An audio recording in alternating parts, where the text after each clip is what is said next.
Buenas tardes, mi nombre es Linda Cristina Sánchez. Hoy voy a hacer una entrevista a un abogado amigo de los derechos humanos.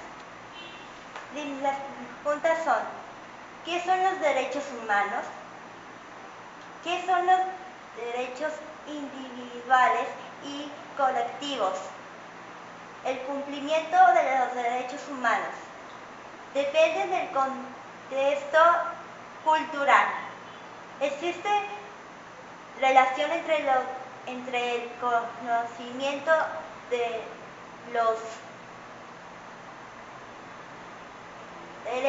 los derechos humanos, su cumplimiento y la pobreza. Bueno, buenos días, mi nombre es Andrés Restrepo y soy abogado, profesión y actor de vida. ¿Qué son los derechos humanos? Pues haciendo de pronto un recuento histórico, los derechos humanos fueron creados en la Convención de Ginebra después de la Segunda Guerra Mundial y fue una respuesta a eso, a la guerra y a de pronto el caos y la reducción en los derechos de la persona. Entonces fueron creados como una respuesta y una seguridad para la humanidad. Se han respetado, más o menos, a nivel histórico se han tratado de respetar. Hay entes que buscan eso, como la ONU, como las Naciones Unidas, es un ente que se encarga de salvaguardar dichos derechos. Hay diferencias entre los derechos individuales y los derechos colectivos, claro. En derecho le explican a uno que el derecho individual va o llega hasta donde inicia el derecho del otro. Pues nosotros como ciudadanos debemos respetar obviamente el interés colectivo y nuestro derecho individual, es inherente a nosotros, pero nosotros cuando está chocando con un derecho colectivo. Muchas veces a nosotros nos toca de pronto reducir un poco nuestros derechos por respetar los derechos colectivos. Pienso yo que en la escala de derechos que nos enseñan de pronto a nosotros en la universidad está por encima del derecho al interés colectivo al interés individual. Depende de los derechos humanos del contexto cultural, obvio. El derecho humano es algo inherente al ser humano, o sea, es grande, es global. Se debe respetar en todos los estados y en todas las culturas y en todas las manifestaciones, se debe respetar. Pero depende de las culturas. Hay culturas que de pronto por su formación histórica no ven o no respetan ciertas cosas porque su cultura se los exige o porque su cultura se los demanda. Entonces igual dentro de la variedad está el respeto.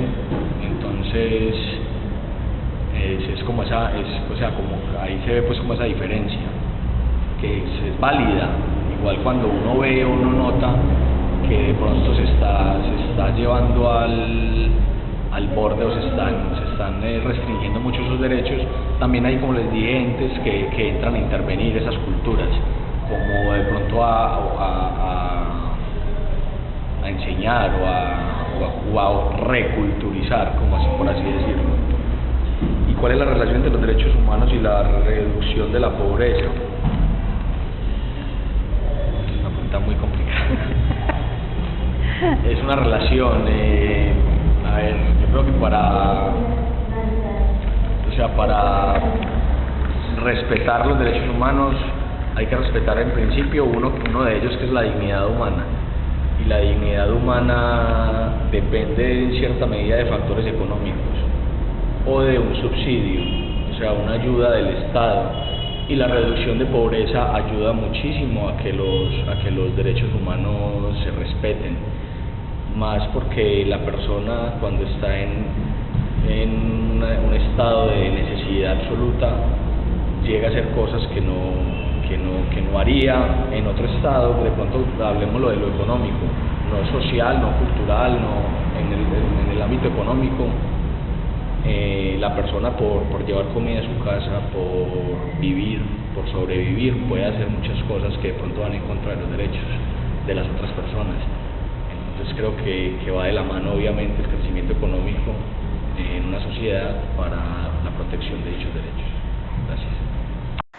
Conclusiones. En Colombia los derechos humanos son un tema del cual hace ya más de 20 años estamos hablando. Los políticos de cada época han trabajado según su tiempo de arreglar la nación y dejarla con la paz, pero es muy difícil. En un país en donde nadie se responsabiliza de sus actos y todos critican a todos, en donde no se trabaja en equipo y en donde tampoco practicamos el respeto y las buenas costumbres de tratarnos bien. Punto.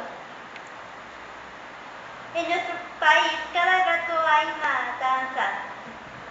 Todos los días vemos que en los hogares hay peleas y faltas de respeto. La irresponsabilidad es pan de cada día. Hasta nosotros somos irresponsables cada rato cuando no cumplimos con nuestros deberes, cuando no cuidamos nuestra naturaleza o cuando por descuido no cuidamos nuestras ciudades y botamos basura. No olvidamos que todos nuestros actos tienen una consecuencia y que somos nosotros los causantes de los daños futuros. Los cambios nacen en nuestra casa y de allí se van esparciendo a nuestro barrio y de ahí a nuestra ciudad y al resto de sociedad. Punto. Tenemos las herramientas para hacer que los cambios se realicen. El voto es uno de ellos. Cuando veamos algo que no está bien, denunciemos, contemos lo que vimos. En nosotros está el cambio de nuestro país y de nuestro futuro. Muchas gracias.